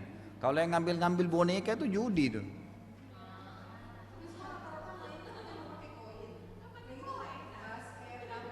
Enggak, basket itu olahraga lain. Tapi kalau boneka ditangkon enggak dapat, akhirnya hilang koinnya, itu judi kan? Lain, itu kan kalau dia memukul, dia ada sesuatu manfaat yang dia dapatkan, kayak tadi melempar bola basket, itu kan lain. Gitu.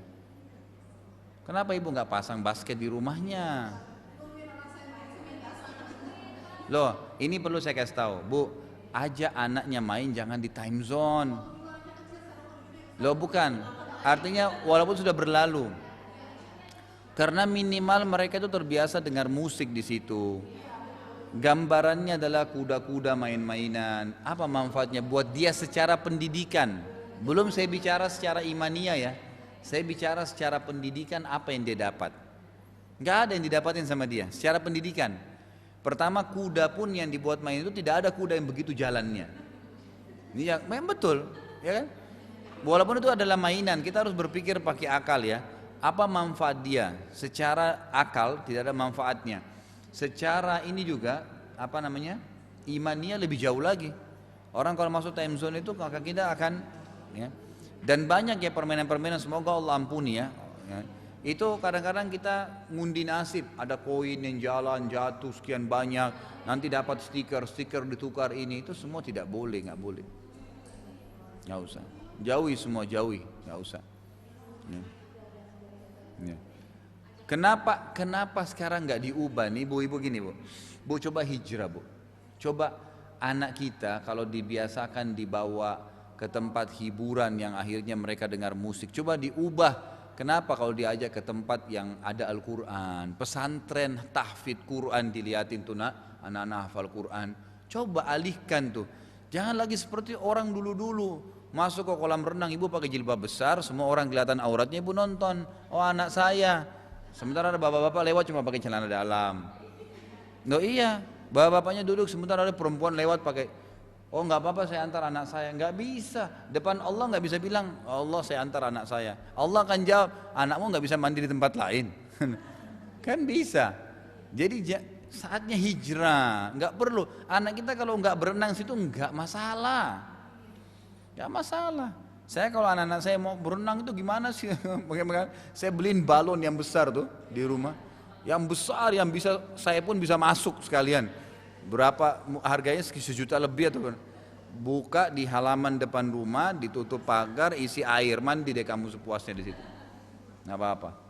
Kan bisa saja ya, karena walaupun sebesar sebesar apapun kolam renang, anak kita nggak mungkin main sana sini. Dia berkisar di situ-situ saja, gitu kan? Dia cuma main-main airnya. Cuma masalahnya mempertaruhkan untuk lihat auratnya orang ini, gimana caranya? Berapa banyak pengunjungnya? Bohong kalau ibu bilang, oh saya nggak lihat, gimana caranya mau pakai tutup mata? Nggak mungkin. Jadi lebih baik, coba pernah nggak berpikir aja anak-anak di masa libur cari search di Google pesantren tahfidz Quran di daerah mana, misalnya Jakarta Barat, Jakarta Utara, bawa ke pesantren tuh. Ada teman saya, ini dulu sekarang dia dulu kerja di salah satu asuransi syariah, sekarang keluar dia mandiri sendiri buka travel haji umroh. Ketemu saya sudah lama nggak ketemu. Dulu saya master trainer sama-sama dia di satu perusahaan muslim. Kemudian dia ketemu saya, ternyata dia sekarang setiap Sabtu Minggu itu pergi ke daerah-daerah yang pelosok-pelosok, ada foto-fotonya, datangi orang-orang, anak-anak yatim, kemudian orang-orang susah, janda-janda tua didatang. Terus dia ajak anak-anaknya tuh, dia ajak anak-anaknya semua bawa beras, bawa ini, bawa itu, dibawa. Terus ini nak, kasih orang susah nih pahalanya begini. Jadi anaknya sekarang setiap Sabtu minta kita ke rumah, ya anak yatim mana lagi nih ya. Iya gitu loh. Pesantren tahfidz Quran, coba datangin walaupun jauh. Sama kan kalau kita ke kota-kota yang jauh, keluar kota, coba ke sana dengerin, lihat tuh anak-anak tuh hafal Quran nak gini. Siapa tahu anak kita bilang saya juga mau masuk deh terus hafal Quran. Itu luar biasa. Kan bisa ya gitu ya, bisa. Cuman ini kita kadang-kadang tidak terpikir ke situ. Pikirannya hiburannya, oh enggak ada hiburan lain buat anak-anak ini kecuali harus hiburan seperti mereka. Enggak kok, gitu kan? Enggak, orang mukmin itu banyak hiburannya, ya gitu. Jadi harus kita cari tempat-tempat yang benar, yang bermanfaat, gitu kan? Yang kira-kira yang bisa memberikan kepada mereka pendidikan dan secara imaniah. Gitulah kurang lebih. Ada lagi? Apalagi nih hari ini saat terakhir pertanyaan masalah permainan. Pak,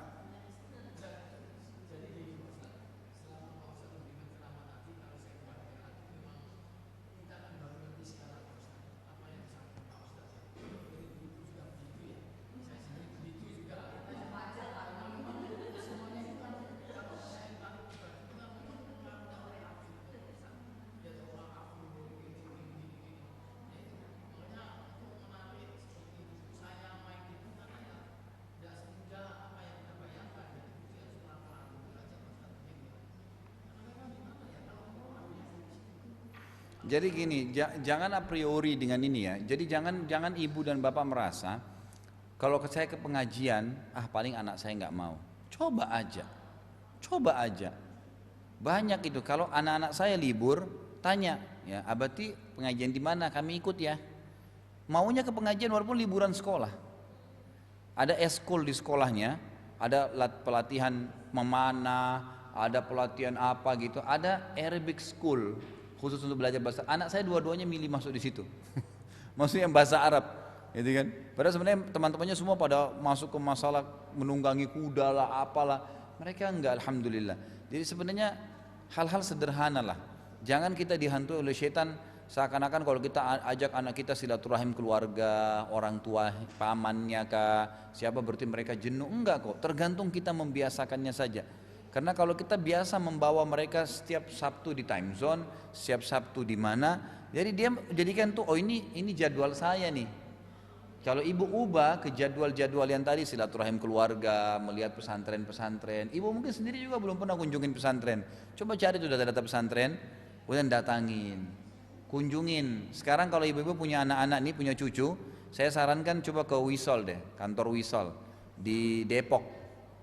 Itu ada kantor wisata sekarang, ada kita buat channel baru namanya Bunaya TV. Bunaya TV ini 24 jam acara anak-anak. Dan sekarang siapapun yang bawa anaknya di sana muslim, kalau anaknya itu ceria baik jadi artis kecil.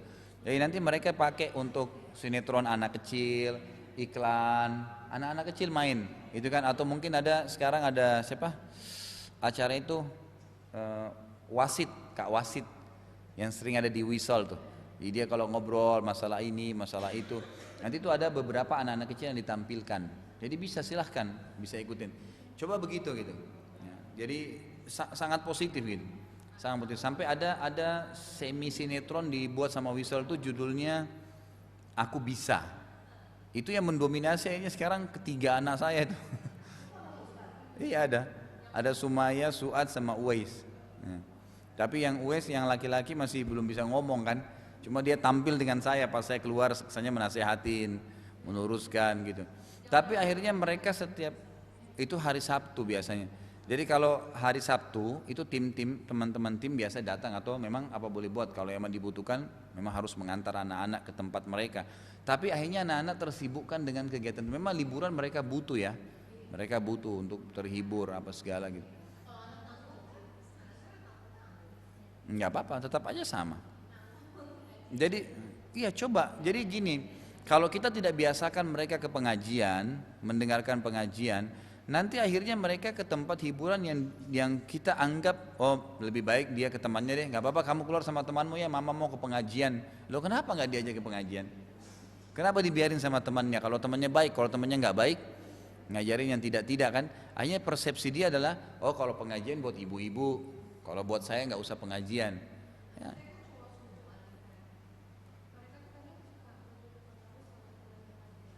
Iya karena selama ini teman yang dijadikan sebagai ibu bilang main teman kamu siapa main sama teman kita memang coba tarik paling berhasil orang tua mendidik anaknya kalau anaknya itu menjadikan orang tuanya sebagai tempat curhatnya. Jadi ibu dan bapak jangan pernah bosan kalau orang anak kita pulang tadi teman saya begini dengarin aja itu sangat bagus. Karena kalau dia masih menjadikan orang tua sebagai tempat curhat dia, itu berarti kita masih tahu masalahnya apa.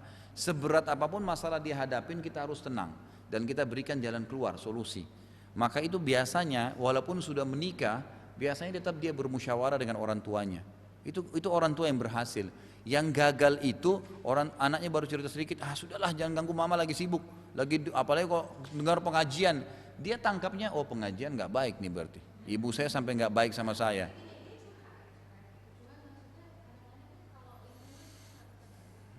Ya tugas kita menyampaikan. Tugas kita menyampaikan. Jadi ibu jangan diam. Jangan dia datang dia diam juga enggak, ngobrol. Diajak ngobrol, dikasih masukan. Ya itu tugas kita. Selebihnya kita nggak bisa ngomong apa-apa. Nanti dia bisa bandingkan sendiri kok. Berikan masukan tentang teman-temannya. Kalau sudah terlanjur tanggung-tanggung ya, tapi kalau dari kecil memang sampai teman-temannya pun kita awasin.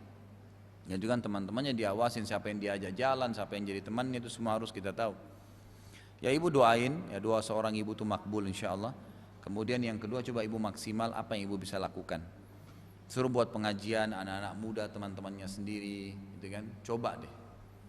Ya, mudah-mudahan Allah kasih jalan keluar.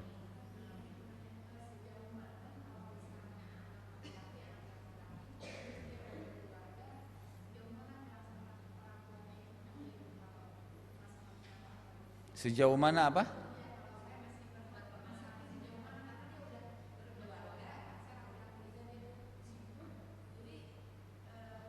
Terlepas daripada ini masya Allah nih di Cibubur ini dari mana-mana bahasan dari khamr, dari judi, dari mana sekarang masalah anaknya. Ini berapa bahasan hari ini? Berapa bahasan kita hari ini? Ini curhat semua ya. Baiklah. Jadi gini bu, orang tua atau orang lain, tugas kita menasehatin orang yang sedang salah itu pada saat kelihatan di depan mata.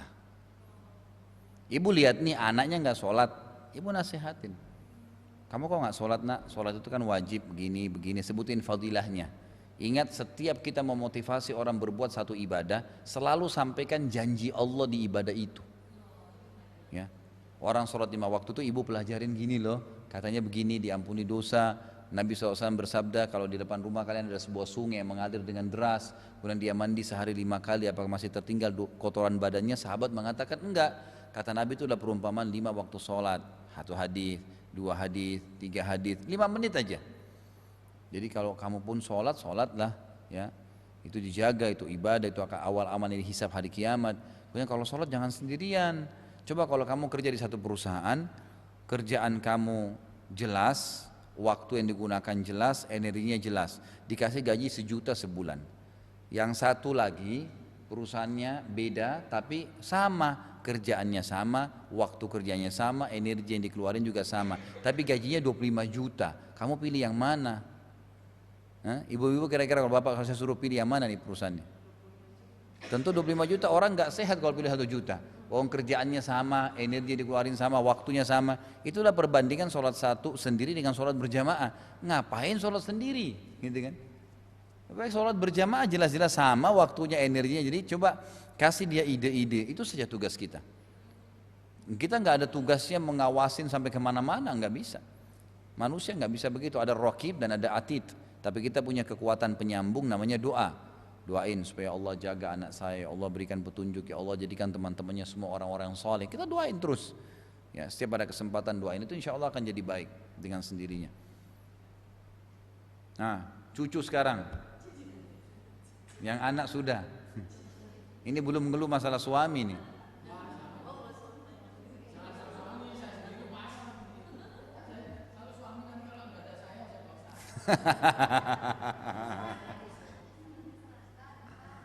Ya, silakan.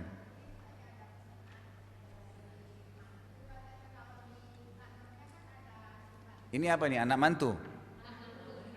Nah, ini anak mantu sekarang ya. Saya nggak dengar Bu, anak mantunya kenapa?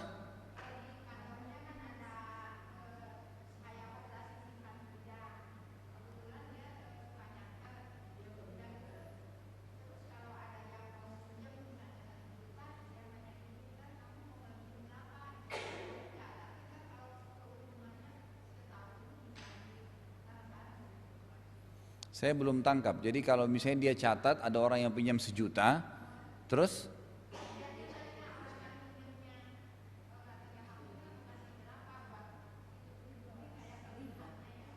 kasih ke siapa?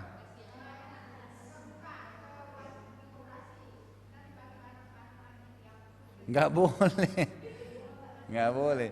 Sama aja dia bilang kamu mau kasih saya berapa atau mau kasih orang koperasi berapa, tetap tidak boleh.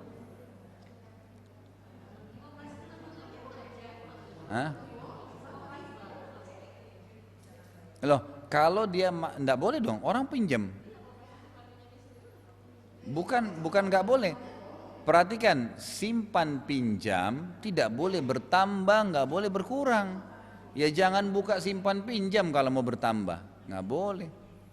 Tapi kan ini sekarang kasuistiknya adalah ada orang pinjam uang, istilahnya di ACC, tapi dia minta bayaran ya, untuk saya atau untuk orang-orang koperasinya. Gimana hukumnya gitu kan Bu ya? Hah? Kenapa Pak? Uang hangus. Nggak boleh. Haram. Yang mana yang ngomong nih? Hah? Yang mana yang ngomong nih? Yang di belakang.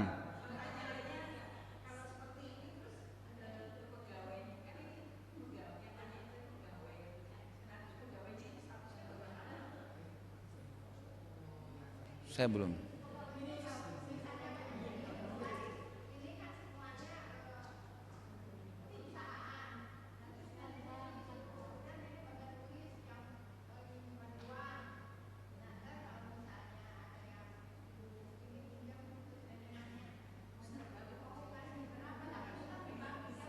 Sama aja, saya sudah paham Bu.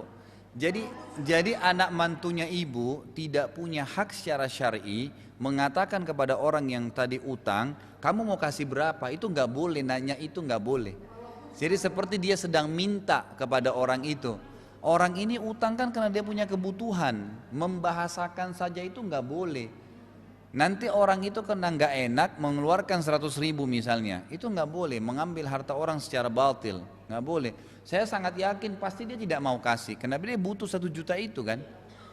Pasti dia nggak mau. Jadi membahasakan itu aja nggak boleh. Ibu harus sampaikan ke anak mantunya itu nggak boleh, membahasakan itu nggak boleh, walaupun teman-temannya suruh, nggak boleh. Dan kalaupun teman-temannya melakukan kepada nasabah yang lain, dia mungkin pencatat, ada pencatat yang lain, lakukan. Kemudian nanti dibagi rata, dia nggak boleh ambil bagian dia.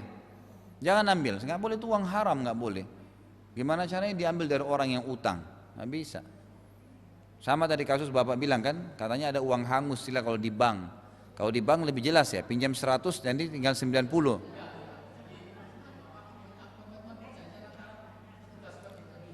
Oh, petugas bank sama? Nggak boleh. Tidak boleh. Haram. Nah, Hah? Bentar, bentar, yang mana ngomong satu-satu? Haram. Karena gini, sebentar, unsur haramnya adalah si bapak tadi utang 100 juta. Ada pegawai bank mengatakan, saya akan keluarkan ACC ini, saya usahakan keluar, tapi kamu nanti kasih saya 10 juta, sisa 90 juta. Ini ada gharar namanya, merugikan dari satu pihak. Karena nanti bapak tetap tercatat utang di bank berapa? 100. Berarti sama saja 10 juta itu sebenarnya bunga yang diambil di awal. Dia kan nanti tetap harus dibayar 100, jadi sebenarnya 110 dong, sama aja.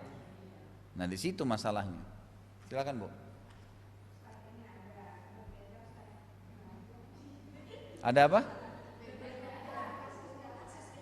Berbeda kasus. Mertua ini bukan? Tadi kan anak mantu sudah di atas nih.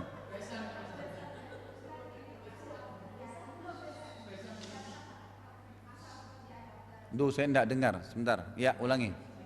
Bentar, Bu.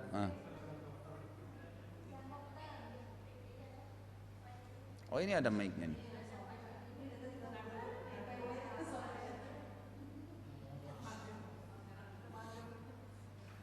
Ini gara-gara sudah bercabang-cabang pertanyaannya.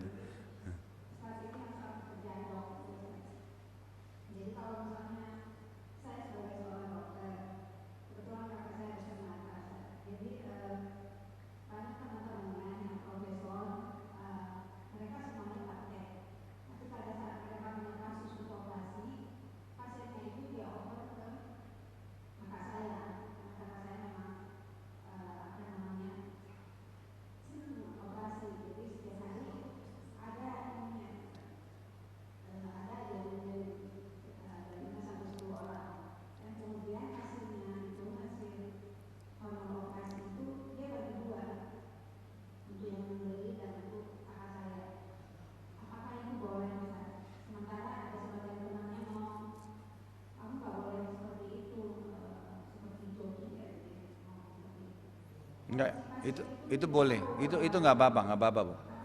Nggak apa-apa, itu jasa. Jadi karena saya tidak bisa tanganin, saya kasih teman saya, lalu saya mengatakan tapi kita bagi dua ya. Kalau dia ridho nggak ada masalah. Itu nggak ada masalah. Itu tidak ada hubungannya sama sekali dengan tadi.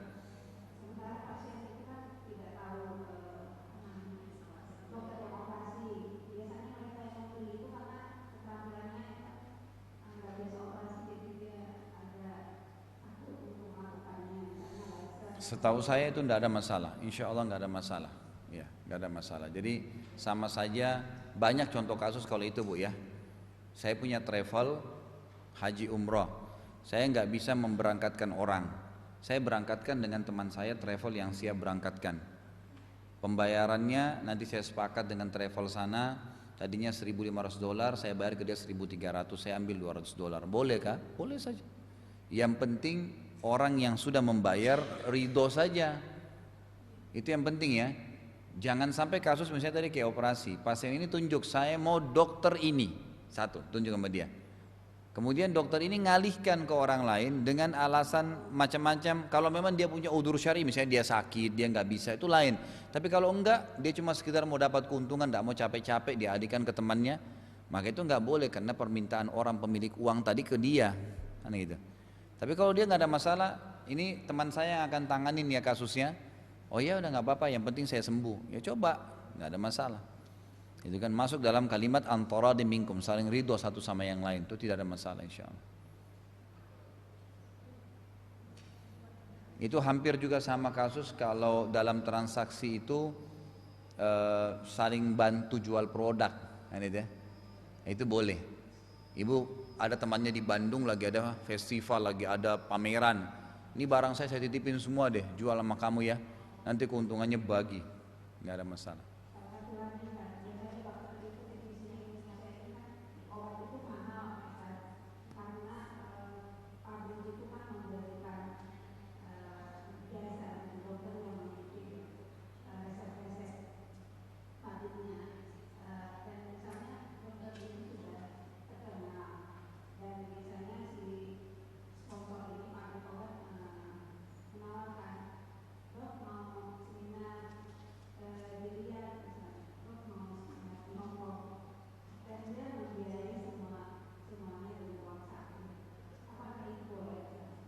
Seminar apa ini?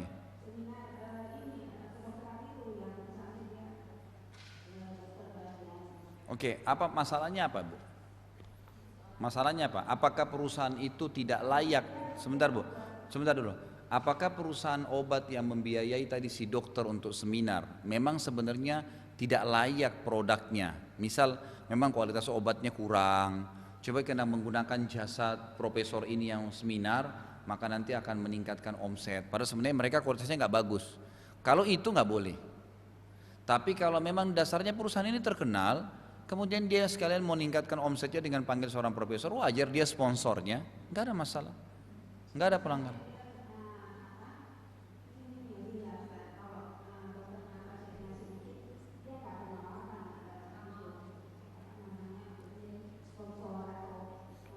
Saya nggak terlalu jelas, Bu, tolong didekatin, maaf mic-nya.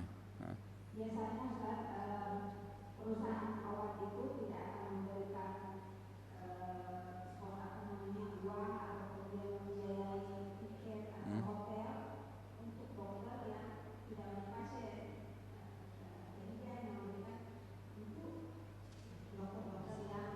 Nggak ada masalah, nggak ada masalah, karena memang dia butuh untuk penjualan kan.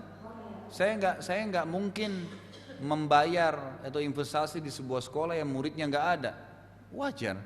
Saya investasi di sekolah yang banyak muridnya supaya banyak income yang masuk, itu normal saja, nggak ada pelanggaran agama. Mana lagi dokter-dokter nih? Ini terakhir ya. Ibu dokter juga? Ah.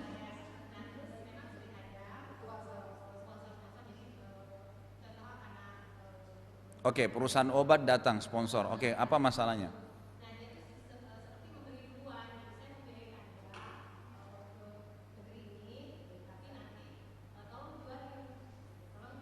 Itulah saya jelaskan tadi. Kalau kualitas produk perusahaan itu, mau dia perusahaan obat kah, mau dia produk apa saja, susu kah, apa saja. Saya punya supermarket, perusahaan susu datang. Karena penjualan omset saya besar, saya bisa jualin, saya dikasih promo, dikasih TV, dikasih mobil, dikasih motor. Halal kah? Halal. Nggak ada masalah. Yang penting begini, memang produk itu layak jual. Emang dia berkualitas, memang dibutuhin oleh konsumen. Seorang dokter THT emang datang obat-obat yang berhubungan dengan THT tadi. Memang kualitasnya bagus, cuma bersaing sama perusahaan lain. Lalu dia bilang, kalau dokter jualin produk saya ini, nanti akan ada dari biaya-biaya yang ada, biaya sponsor, biaya ini, biaya itu nggak ada masalah, jasa. Nggak ada masalah, kan sebenarnya permintaannya dia bukan total penjualan kan, dia permintaannya dipromosikan. Nggak ada masalah, nggak ada masalah. Ada orang datang kepada saya, Ustadz, saya ada punya DVD. Misal ini contoh ya, ini saya punya DVD Ustadz. Kalau di pengajiannya Ustadz, tolong Ustadz iklanin ya. Terus saya tahu memang kualitas DVD ini bagus, memang dibutuhin oleh masyarakat. Lalu saya bilang, nih ibu-ibu, bapak-bapak beli ya DVD-nya bagus tentang kesehatan, misal contoh ya. Kemudian ibu-ibu pada beli. Karena beli, lalu saya memang dijanjikan Ustadz kalau ada penjualan sampai 10, saya kasih Ustadz 1. Boleh kah? Boleh saja. Nggak ada pelanggaran agama di situ. Tidak ada masalah.